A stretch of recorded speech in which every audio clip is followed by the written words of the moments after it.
Bago natin simulan ang ating video, nais ko munang magbigay ng taos-pusong pasasalamat sa inyong walang sawang pagsuporta at pagmamahal sa ating YouTube channel.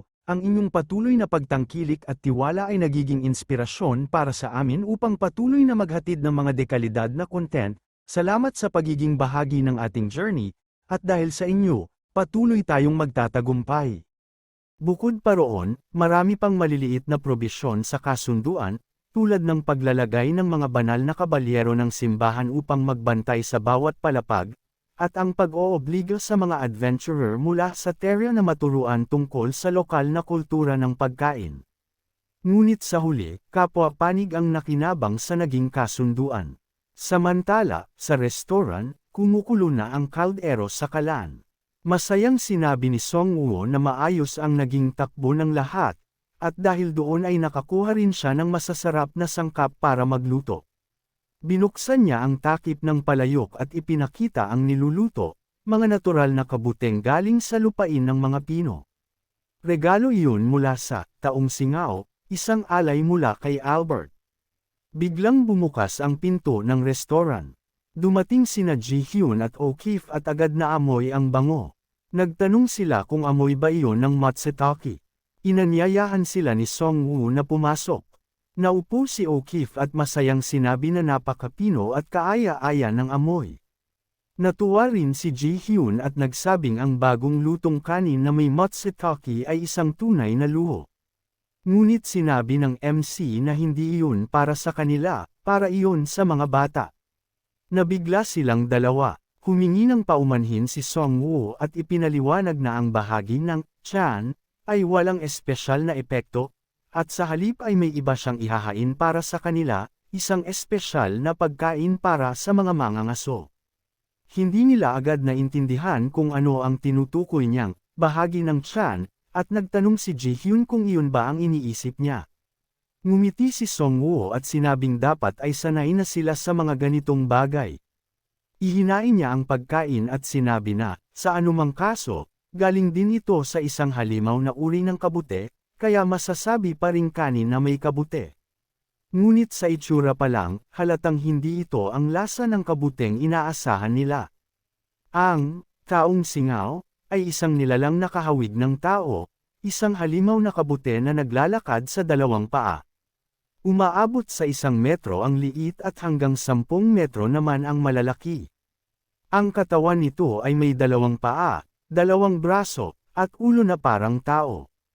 Ang estilo ng pakikipaglaban nito ay kahawig din ng sa tao, mabilis kumilos sa maiikling hakbang at bumiburl ng malalakas na suntok gamit ang bigat ng katawan. Sa lakas, kaya nitong paliparin kahit ang isang ogre.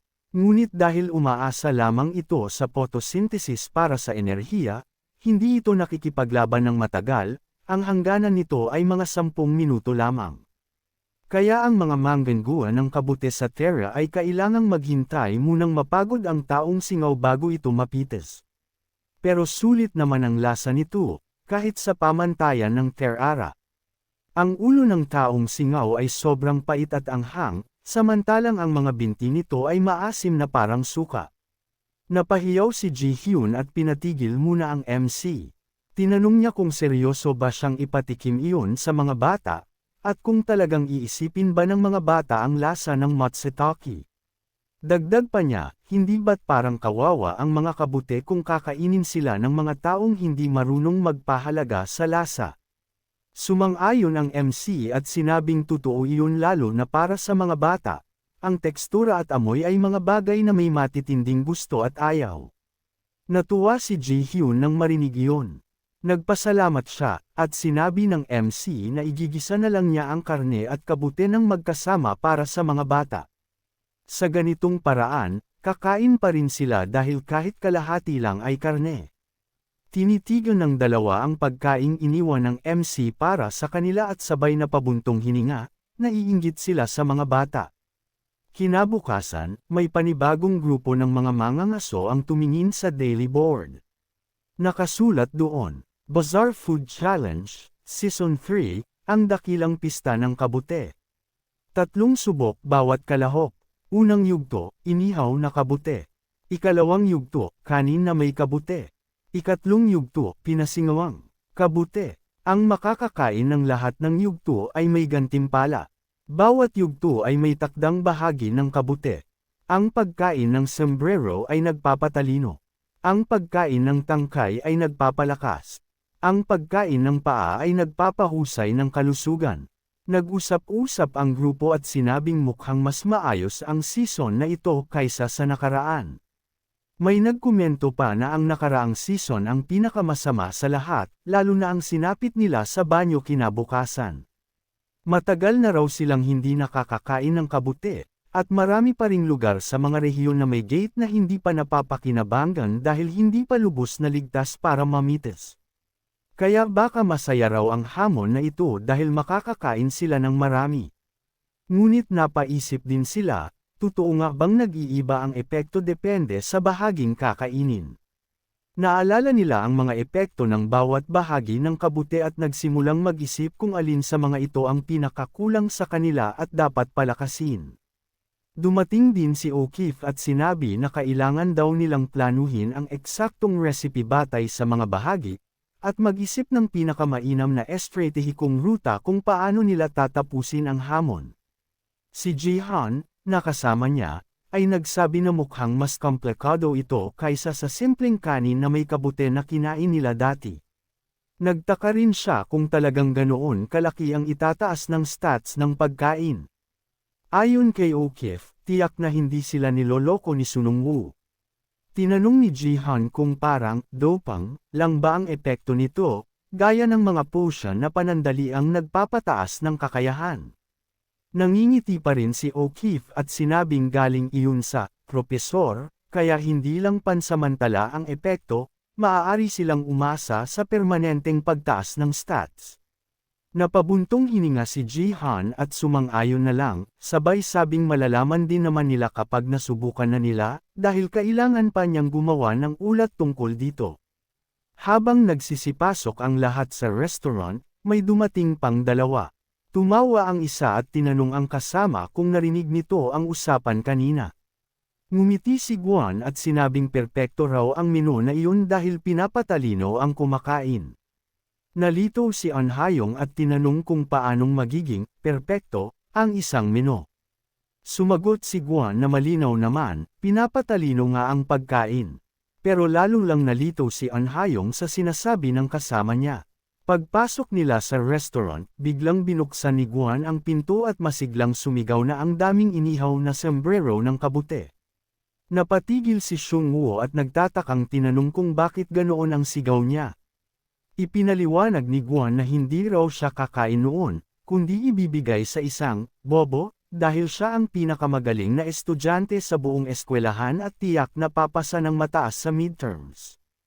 Pero bago pa niya matapos ang sinasabi, lalo na't may ilang miyembro ng First Order na nag-iingay at pati mga misyon ay nilalaktawan, biglang sinuntok ni An Hayong ang ulo ni Guan. Napatingin si Sunungwoo, bahagyang nagulat sa nangyari. Pasiga na sinaway ni An Hayong ang kasama niya, naiinis, at sinabing tumahimik na. Sinubukan pang humingi ng paumanhin ni Guan, sinasabing ang ulam na iyon ay magpapatalino raw sa kanya at magiging perpektong adjustment para sa kanya.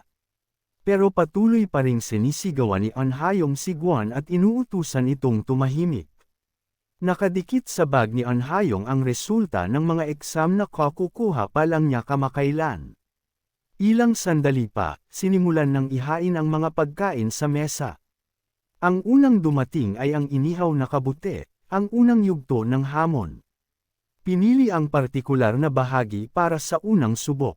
Tinitigan ng unang kalahok ang ulam at sinabi na mukhang masarap itong inihaw na kabute.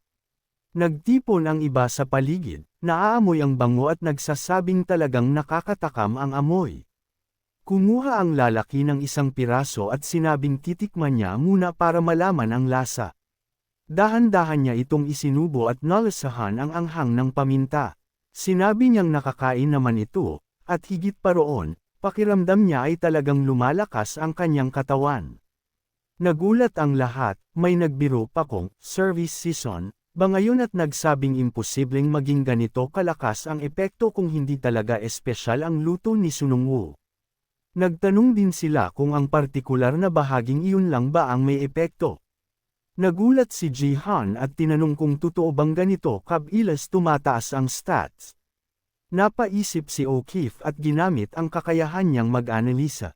Kinumpirma niya na totoo ito, kitang-kita raw na nagtitipon ang mana sa mga kalamnan ng lalaki, kaya tiyak na permanente ang epekto.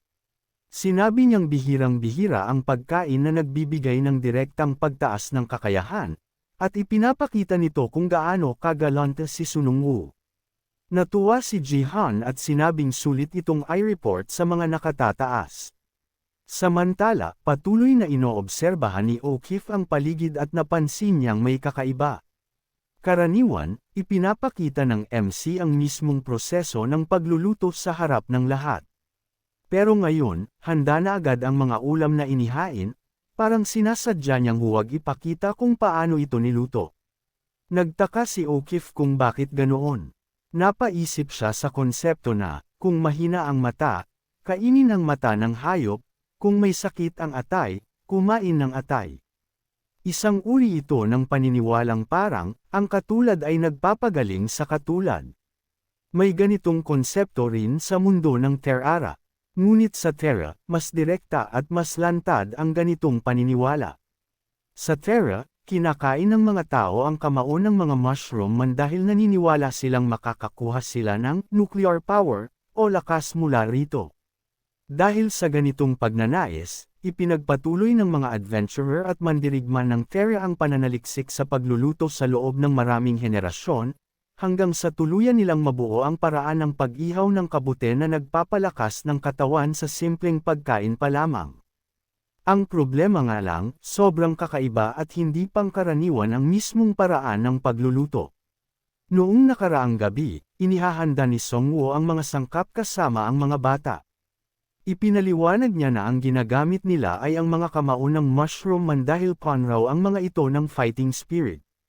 Nagtanong ang mga bata kung gaano ba kapon ng fighting spirit ang mga iyon. Sagot ni MC, kahit hiwain na ang mga ito habang inihahanda, gumagalaw pa rin ang mga piraso na parang nakikipaglaban, na ikinamangha ng mga bata. Tinuro ni Sang Woo kung gaano ito kahanga-hanga dahil kumikilos ang mga hiwan na parang buhay pa, mistulang sariwang sashimi. Ipinagpatuloy niya ang paliwanag, kapag pinainitan ang mga kamao ng mushroom man gamit ang blowtorch habang nasa ganoong kalagayan, biglang, nararamdaman, ng mga hiwa ang init at nagsisimula silang magbanggaan at maglaban sa isa't isa. Namangha si Yang Shik at nagsabing nag-aaway ang mga piraso at masama iyon. Ngumiti si MC at sinabing ayos lang iyon dahil iyon mismo ang paraan ng pagluluto. Habang nagbabanggaan ang pinainit na mga kabute, kusa raw silang naluluto ng pantay-pantay. Sinabi ni Nabi na parang talagang buhay ang mga kabute. Natakot naman si Ana at umamin na medyo kinikilabutan siya. Ipinaliwanag ni MC na wala talagang maiiwasan dahil bahagi ito ng pagkakaiba ng kultura, katulad ng mga dayuhan na nasusuklam sa pagkain ng buhay na pugita. Dahil dito, naisip niyang mas mabuting huwag na lang ipakita ang ganitong paraan ng pagluluto sa mga kalahok sa hamon. Napansin din niya na nakatingin si O'Keefe sa kanya at napaisip na talagang matalas ang mata nito sa pag-oobserba. Sa isip ni Song Woo, buti na lang at nagawa niyang bawasan ang pagkasuklam ng mga tao sa mga sangkap na galing sa halimaw, dahil kung nakita ng mga kalahok ang mga kabuteng nag-aaway, habang niluluto, malamang ay agad nilang ibinaba ang mga kutsara nila. Bukod pa roon, dahil kailangan sa hamon ng kakaibang pagkain na makain ang lahat ng iba't ibang bahagi, hindi rin tama na masaklam na agad sila mula pa lang sa simula. Kaya lumipas ang oras, at pagsapit ng gabi, tahimik na naglalaro ang mga bata sa hardin habang abala naman ang mga kalahok sa hamon. May isang hamampas sa mesa at nagsabing hindi na niya kayang kumain pa. May isa namang nagreklamo na ayaw mawala sa ilong niya ang amoy ng kabute. Sabi ng isa, hindi niya talaga makain ang kanin na may kabute, pero medyo kaya pa raw niya ang bahagi ng binti. May isa pa na nagsabing hindi niya man lang mahawakan ang ulo ng nilagang kabute. Unti-unti silang nadismaya at nagtanong kung pwedeng paghiwa-hiwalayin ang pagkain batay sa kung anong parte ang kaya nilang tiisin. Bigla nilang naalala na kailangan pala nilang kainin ang lahat ng bahagi. Nainas sila, iniisip na alam na nilang masyadong maganda para maging totoo ang hamon, may patibong pala. Si Wu naman ay nagkukunwaring walang nangyayari, hanggang sa may tumawag sa kanya.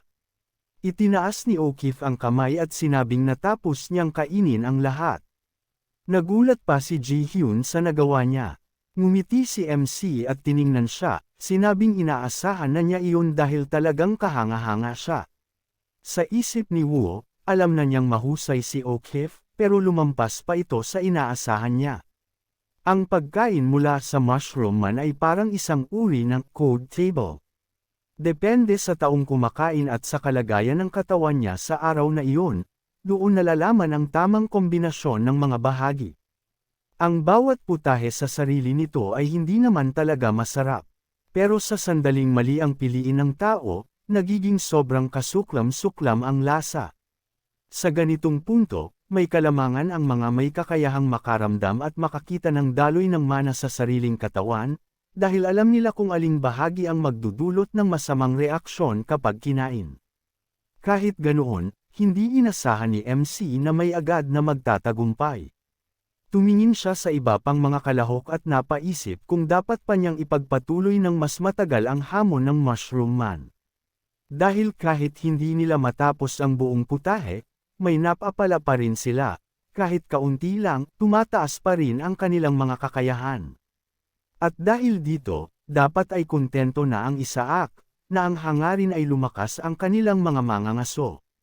Kasabay nito, mas magiging matatag na rin ang takbo ng negosyo ng restaurant. Lumabas siya, tinawag ang mga bata, at tinanong kung ano sa tingin nila kung manunood silang lahat ng sine. Masayang sumagot ang tatlo na gusto nila iyon.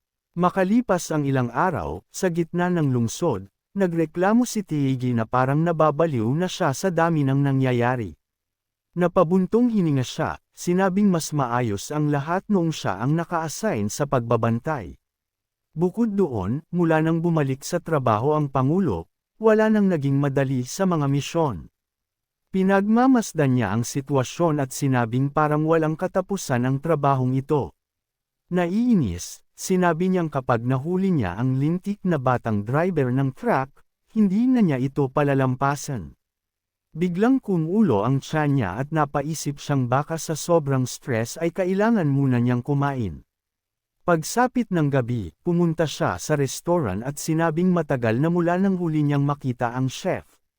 Ngunit paglingon niya sa paligid, nagulat siya sa tanawin. Ang mga kalahok sa hamon ay may suot na mga headband na hugis kabute. Sumisigaw ng, mabuhay ang mga kabute. At, pinakamahusay ang mga kabute.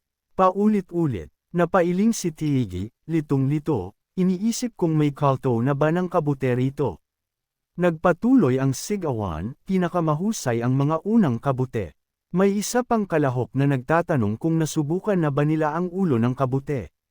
May sumagot na ang nakakaadik na amoy ng bahagi ng paa ay sobrang sarap sa pakiramdam. Patuloy lang na nakatingin si Tiigi sa mga tao, hindi maunawaan ang nangyayari, at napaisip na sobrang nag-iba na ang atmosfera ng lugar habang wala siya. Biglang may gumalaw sa tabi niya. Paglingon niya, nakangiti si Yang Shik at inaabot sa kanya ang menu. Lalo siyang nagulat nang mapansin niyang nagsasalita na ngayon ang slime. Sinabi ni Yang Shik na nag-e-ensayo siya. Tinanong siya ni Tiigi kung bakit niya kailangang mag-ensayo ng ganoon. Tinuro ng slime ang mga matatamis na nasa mesa at sinabi na iyon daw ang ibinibigay na gantimpala sa empleyadong nagtrabaho ng maayos. Tuwang-tuwa rin si Ona sa gantimpalang iyon. Kaya unti-unting naintindihan ni Tiigi kung bakit sobrang nagsasanay ang slime. Nagsalita pa si Yang Shik, sinasabing masasarap ang mga relikyang iyon at halatang excited habang kinukwento. Tinanong niya si Tiigi kung sasali rin ba ito sa hamon. Nalito si Tiigi dahil hindi niya alam kung anong hamon ang tinutukoy ng slime. Itinuro ni Yang Shik ang poster na nakadikit sa bintana at sinabi, iyan ang Churay Churay Mushroom Challenge. Mas lalo pang nagulat si Tiigi dahil pati mga kakaibang salita ay natututunan na ng slime. Gayunpaman, sinabi niyang gusto rin niyang sumali dahil mukhang masaya ang hamon ng kabute. Si Tiigi ang kauna-unahang nanalo sa pinakaunang Bizarre Food Challenge, kaya matapos mag-isip sandali, nagpasya siyang tatanggapin ang hamon at susubukan muna ang bahagi ng kamao. Napalingon siya sa MC at naisip na kung hihingi siya ng tulong sa isang returnee na kasing lakas niya, siguradong madali niyang matatapos ang hamon. Pero agad din niyang tinanggihan ang ideyang iyon dahil utos iyon ng direktor. Inihalin tulad ng direktor ang MC sa isang engkanto sa lampara, parang si Aladdin, natutupad ng 3 kahilingan pero mawawala rin kapag nagamit na ang mga hiling. Naiisip ni Tiigi na baka balang araw mapagod din ang MC sa kakatulong sa lahat at tuluyang umalis. Habang nag-iisip siya ng ganoon, natapos na ang luto at inihatid ng MC ang inorder niyang pagkain sa mesa, ang inihaw na kabute. Naisip ni Tiigi na hindi niya dapat asahan ang tulong ng tulad ni Song-woo sa ganito kasimpleng bagay. Kaya sa ngayon, magpo-focus muna siya sa hamon ng kabute na nasa harap niya. Huminga siya ng malalim at naghanda sa pagkain. Makalipas ang ilang sandali, halos masuka na siya sa sama ng pakiramdam. Nakarating pa rin siya hanggang ikatlong yugto, ang steamed mushrooms ng Great Mushroom Challenge. Pero doon siya bumagsak at hindi na nakayanan. Natawa ang MC at tinanong kung kumusta. Medyo bagsak ang balikat ni Tiigi habang sinasabing hindi niya maintindihan, dahil hindi naman ganoon kahirap ang unang 2 putahe. Hindi pa rin niya maintindihan kung bakit napakahirap lunukan ang steamed mushroom kahit ilang subaw lang. Naalala niya na sa unang kagat pa lang, doon na niya agad na-realize kung bakit wala pang nakakakumpleto nito hanggang ngayon. Mula sa ikalawang kagat, ramdam na niya ang totoong takot na parang mamamatay na siya. Ipinaliwanag ni Wu na hindi masamang emosyon ang takot. Sa katunayan, kung nakaramdam siya nito, patunay iyon na isa siyang tunay na hunter. Sinabi ni Tiigi na madalas niyang marinig iyon noong training pa lang siya, na kapag tinanggap mo ang takot at hinarap mo ito ng buo, doon nagbubukas ang landas patungo sa tagumpay. Alam daw niya iyon sa isip niya, pero hindi talaga ganoon kadaling isabuhay. Sinabi ng MC na sapat na ang usapan at sigurado siyang mahusay na ginagawa ni Tiigi ang kasalukuyan niyang tinatahak na landas. Napahinto si Tiigi sa mga salitang iyon at napaisip. Tumingin siya kay Song-woo at naisip na hindi na siya nagulat, dahil parang alam na naman ng MC ang pinagdadaanan niya. Habang mas lalong nalulunod sa sarili niyang mga iniisip, hindi niya alam kung ano ang dapat niyang gawin. Sumagi sa isip niya kung ipipikit na lang ba niya ang mga mata at hihingi ng tulong sa MC ng tuluyan. Pero agad din niyang tinanggihan ang ideyang iyon dahil pakiramdam niya, kailangan niyang malutas ang problemang ito ng mag-isa. Dahil dito, lalo siyang nalito sa sarili niya at natakot na baka may masabi siyang hindi nararapat. Naisip niyang hindi na siya dapat manatili roon at mas mabuting tumayo na lang bago pa siya tuluyang mapahiya. Tumayo siya at sa isip niya ay nagpasalamat na lang sa pagkain. Huminga ng malalim si Song-woo at pinigilan siya, sinabing maghintay muna sandali dahil may ibibigay siyang regalo. Medyo nagulat si Tiigi at humarap muli. May hawak ang MC na isang pares ng guwantes at sinabi niyang personal daw yung ginawa ni Ona. Nang makita ni Tiigi ang guwantes at marinig na si Ana mismo ang gumawa nito, labis siyang naantig at hinawakan ang guwantes na parabang ito na ang pinakamahalagang gantimpalang natanggap niya. Ngumiti si Wo at sinabing may isa pa. Kumuha siya ng isang maliit na supot na naglalaman ng kakaibang enerhiya at sinabi na iyon ang nais niyang ibigay. Napatitig na lang si Tiigi sa maliit na supot, hindi maintindihan kung ano iyon. Ngumiti ang MC at sinabi na kung iingatan ni Tai ang maliit na supot na iyon at lagi niyang dadalhin, sigurado siyang darating ang araw na magiging napakakapakipakinabang nito. Napahiya si Tiigi sa kabaitan at agad na tinanggap ang regalo. Pagkatapos noon, umalis siya sa restaurant at maingat na itinabi ang mga natanggap, umaasang may magandang resulta ang gabing iyon. Sa isang malakas na talon, lumipad siya palayo, iniisip na kailangan na niyang tapusin ang problemang ito sa lalong madaling panahon para wala nang maging biktima pa ang truck. May isang urban legend na kumalat nitong mga nakaraang panahon. Sa sentro ng lungsod daw ito madalas mangyari, at pawang malalakas na lalaki ang nagiging biktima. Bigla na lang sumusulpot, inaatake ang target, at saka naglalaho na parang bula. Ang tawag ng mga tao sa hindi maipaliwanag na pangyayaring ito, ang truck ng muling pagsilang. Maya-maya pa ng gabing iyon, may isang truck na nakaparada sa ilalim ng tulay malapit sa sentro ng sektor. Sa loob ng truck, may isang lalaking nagsabi na 2 na lang ang natitira. Kapag naipadala pa niya ang 2 patungo sa Terra, tapos na ang kanyang tungkulin.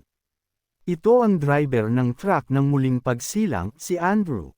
Ipinihit niya ang kanyang mga mata at napaisip na napakahaba ng 10 taon. Kapag natapos na niya ang kanyang atas at nakauwi na, kahit isa lamang siyang mababang uri ng pari, kikilalanan pa rin ang kanyang mga nagawa. Baka ma-promote pa siya bilang unang uri ng pari. Ang mga bayani na naihatid niya ay pawang pambihira ang husay.